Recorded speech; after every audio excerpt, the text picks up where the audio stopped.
Hello viewers, स्वागत है आप सभी का मेरे यूट्यूब चैनल स्कूल ट्यूशन अंग्रेजी में। बच्चों, हमारा चैप्टर चल रहा था प्राणियों में पोषण, और इसमें अब तक हम मानव पाचन तंत्र तक पढ़ चुके थे और पढ़ चुके थे हमारे दांतों के बारे में। तो चलिए आज उससे आगे पढ़ते हैं बच्चों। आज की वर्कशीट में सबसे पहली चीज़ जो आपको बताई गई है वो बताई गई आमाशय एवं दस्त की। तो आमाशय या जो स्टोमक है उससे रिलेटेड एक कहानी है बहुत अच्छी। होता क्या है कि 1822 में एक सोल्जर होते हैं, सिपाही होते हैं, एलेक्स एस सेंट मार्टिन नाम से। तो उन्हें गोलियों से बुरी तरह घायल होने की वजह से उनका छाती और आमाशय में छिद्र हो जाता है, यानी कि जो चेस्ट है स्टोमक में बुरी तरह डैमेज हो जाता है। और वहाँ पे एक आर्मी के डॉक्टर होते हैं, विलियम बेमाउंट। वो उस मरीज को बचा तो लेते हैं, लेकिन उन्हें समझ में नहीं आता कि उसे दिक्कत क्या हो रही है, क्योंकि जब भी वो खाना खाता है तो उसमें से पूरा का पूरा पतला पतला कुछ सामान जो रिसाव होता है, पानी जैसा रिसाव होना शुरू, तरल पदार्थ रिसाव होना शुरू हो जाता है। अब होता क्यों है ऐसा? जब उन्होंने पूरी चीज़ को स्टडी किया, यानी कि जो विलियम बेमाउंट थे उन्होंने पूरी चीज़ को स्टडी किया, तो उन्होंने समझा कि कैसे कैसे आमाशय में पूरा पूरा जो पाचन है वो होता है, और फिर जो खाना है कंप्लीट डाइजेशन होकर के आपका कहाँ पे जा रहा है, इंटेस्टाइन में, यानी शुद्रांत और बड़ी आंत में जा करके पूरा पूरा पाचन प्रक्रिया को पूरा करते हुए वो शरीर से बाहर निकल रहा है। ये पूरी स्टोरी थी। इस में एक रोचक स्टोरी जो कह सकते हैं। फिर बात आती है बच्चों डायरिया की या दस्त की। तो होता क्या है, person passes about watery stool frequently is called diarrhoea, यानी कि जब जल रूपी पतले मल को बार बार निष्कासन किया जाता है तो वो क्या कहलाता है बच्चों? वो कहलाता है आपका डायरिया, जिसे बोल देते हैं, या दस्त। अब ये होता कैसे है? इन्फेक्शन, फूड पॉइजनिंग या इंडाइजेशन, यानी संक्रमण, दूषित खाना या अधिक खाना खाने के बाद अपच जब हो जाती है तभी होता है। और इसे सहजता से नहीं लेना चाहिए, क्योंकि क्या होता है कि जब हमारा इस तरह का डायरिया या दस्त होता है हमें, तो हमारे शरीर का पूरा पानी खत्म होना शुरू हो जाता है, क्योंकि हमारा जो शरीर है 70% पानी का बना हुआ है। तो शरीर में पानी की कमी होने से ये घातक परिस्थिति में बदल सकता है बच्चों। तो इसलिए कोशिश करनी चाहिए कि ऐसी स्थिति ना आए। अगर आ जाए तो हमें करना क्या चाहिए? जो चिकित्सक है उनके पास तुरंत जाना चाहिए, ज़्यादा से ज़्यादा उबला हुआ पानी पीना चाहिए, और अगर पानी पी रहे हैं और कोई दिक्कत हो रही है तो पानी में हल्का सा सॉल्ट और शुगर, यानी चुटकी भर नमक और चीनी घोलकर पीना चाहिए, और जीवन रक्षक घोल या ORS जिसे कहते हैं हमें पीना चाहिए। अब क्योंकि बार बार ये चीज़ हो रही है तो ये क्या स्थिति पैदा कर देगी? निर्जलीकरण या डिहाइड्रेशन की स्थिति पैदा कर देगी बच्चों। क्वेश्चन आंसर देख लेते हैं इसमें। पहला क्वेश्चन आपका, right the full form of ORS। ORS का अन्य नाम क्या है, लिखिए। तो फुल फॉर्म है इसकी ओरल रिहाइड्रेशन सॉल्यूशन, और ORS का अन्य नाम क्या है? जीवन रक्षक घोल। अब what is diarrhoea, how is diarrhoea caused? तो डायरिया क्या है? मैंने person passes out watery stool frequently is called diarrhoea.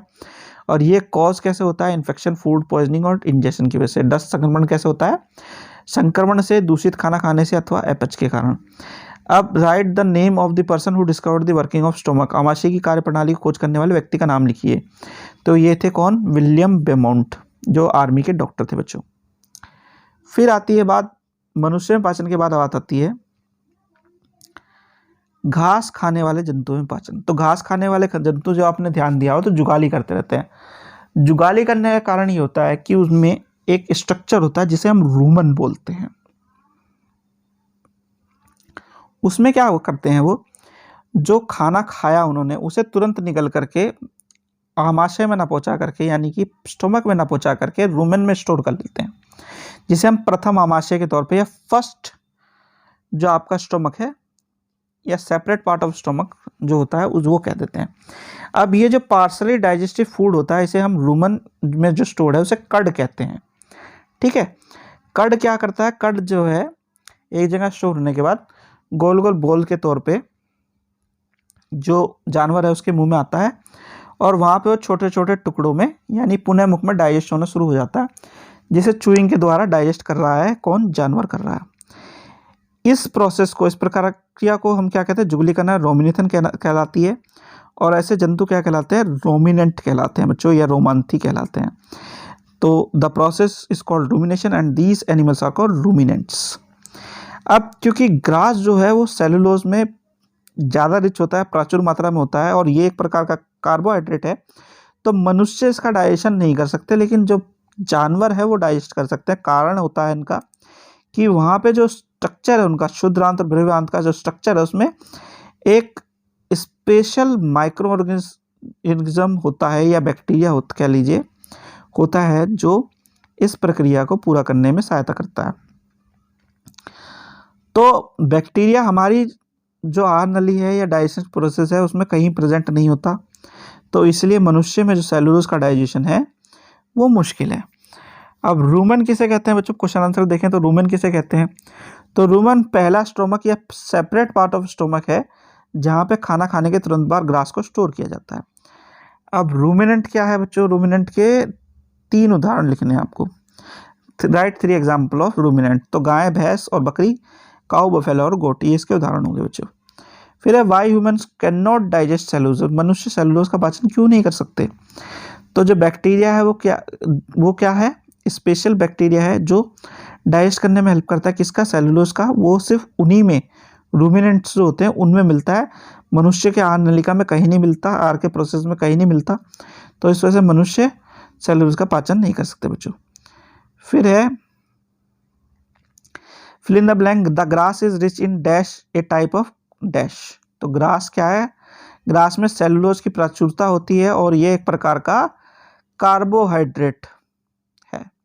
The grass is rich in cellulose, a type of carbohydrate. The animal which can do rumination are called ruminants. यानी कि जंतु जो जुगाली करते हैं वो कहलाते हैं रूमिनेंट्स। ठीक है बच्चों, चलिए अब अगली वर्कशीट देखते हैं। अब हमने मनुष्य का पाचन देख लिया और जंतुओं में पाचन देख लिया। अब बात आती है अमीबा या सूक्ष्म जीवों में पाचन की। तो पहले तो चीज़ ये समझ लीजिए, जो सूक्ष्म जीव है उसमें मुंह और डाइजेस्टिव सिस्टम नहीं होता। जो चीज़ें करनी होती है वो जो सूक्ष्म जीव है, यानी कि एक कोशिकीय जीव है, उसे ही करनी है। तो इसे ज़रा समझ लेते हैं। पहले से अमीबा की कुछ विशेषताएं देख लेते हैं। तो ये कैसा है? सिंगल सेल या एक कोशिकीय जीव है। इसमें जो हमारा केंद्रक है वो सरल है और गोल है।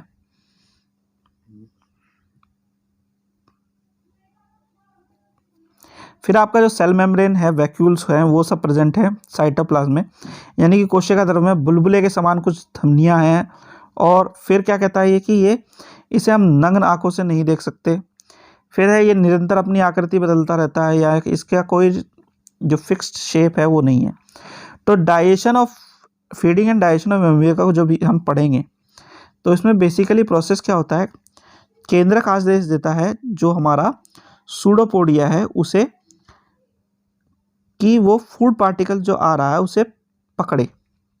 यानी केंद्रक खाद्य कण को देख करके पादाम या कूटपद को आदेश देता है कि वो पूरे पूरे कण को पकड़े। अब वो पकड़ने के बाद क्या करता है? पादाम या कूटपद जो सूडोपोडिया पकड़ने के बाद फूड वैक्यूल को में, यानी खाद्य रक्तिका में खाद्य कण को डाल देता है। और खाद्य कण में जब जाने के बाद वो डाइजेशन होता है या पाचन शुरू होता है।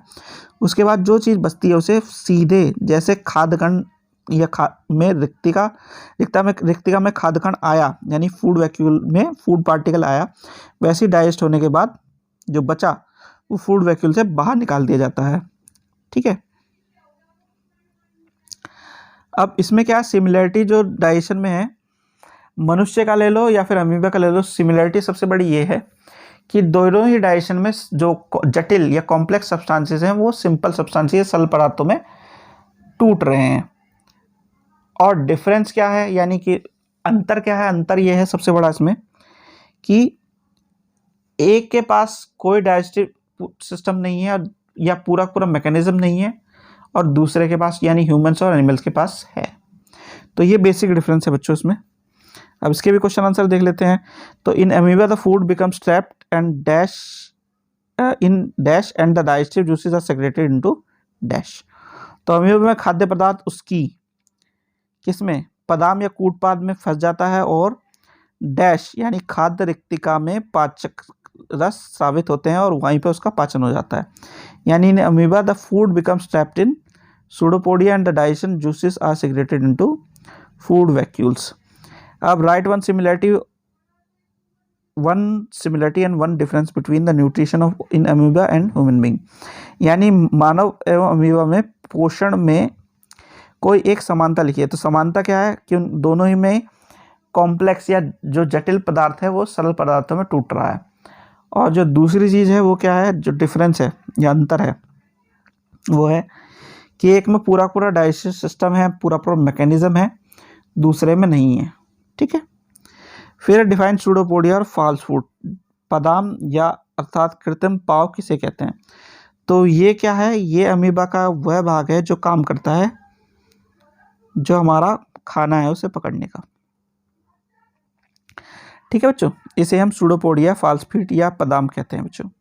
तो बच्चों ये होगी आपकी वीडियो कंप्लीट और ये वाला पार्ट भी वर्कशीट का। आशा करता हूँ आपको वीडियो अच्छी लगी होगी। अगर वीडियो अच्छी लगी हो तो चैनल को सब्सक्राइब करें, वीडियो को लाइक करें, शेयर करें। Thank you.